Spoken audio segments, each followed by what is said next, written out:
శనగల ప్రసాదం ఎలా చేయాలో సింపుల్ ప్రాసెస్లో చూపిస్తానండి. ముందుగా శనగలని ఒక 3-4 అవర్స్ నానబెట్టుకొని పక్కన పెట్టుకోండి.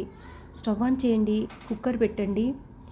కొన్ని వాటర్ వేసి కొంచెం ఉప్పు వేసి శనగలను అందులో వేసి 3-4 విజిల్స్ వచ్చే వరకు ఉడికించుకోండి. తర్వాత స్ట్రెయినర్ తీసుకొని నీళ్ళన్నీ వంపేసి పక్కన పెట్టుకోండి. స్టవ్ ఆన్ చేసి మళ్ళీ కడాయి పెట్టి అందులో కొంచెం ఆయిల్ వేయండి. శనగలకి ఆయిల్ ఎక్కువ పట్టదండి, కొంచెమే ఆయిల్ వేసుకోండి. పోపు దినుసులు వేయండి, కొంచెం కరివేపాకు, పచ్చిమిర్చి, ఎండుమిర్చి వేయండి, కొంచెం ఇంగువ వేయండి.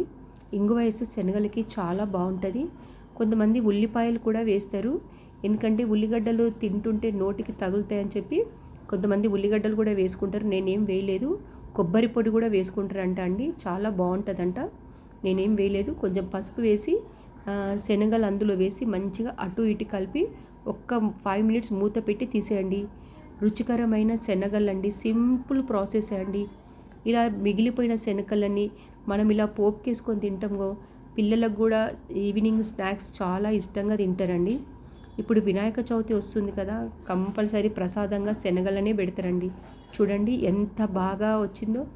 మీకు నచ్చితే లైక్ చేయండి, కామెంట్ చేయండి, సబ్స్క్రైబ్ చేయండి. మీరు కూడా శనగలు మిగిలిపోతే ఇలా చేస్తారో కామెంట్ బాక్స్లో కామెంట్ చేయండి.